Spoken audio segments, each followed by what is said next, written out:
পর্ব 5 অনুভূতির গুদাম। শহরের এক কোণে এক বিশাল গুদাম, ভেতরের বাক্সের পর বাক্স, লেবেল লাগানো, অব্যবহৃত কান্না, চেপে রাখা রাগ, ভুলে যাওয়া আনন্দ, বলা হয়নি এমন কথা, চলমান লেখা। সব অনুভূতি ব্যবহার করা হয় না। এক লোক তার বাক্স খুঁজতে আসে।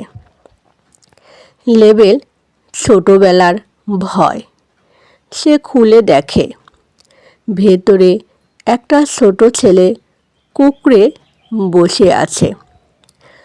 লোকটা বাক্স বন্ধ করে দেয়, কারণ খুলে ফেললে সব কিছু আবার শুরু হয়ে যাবে।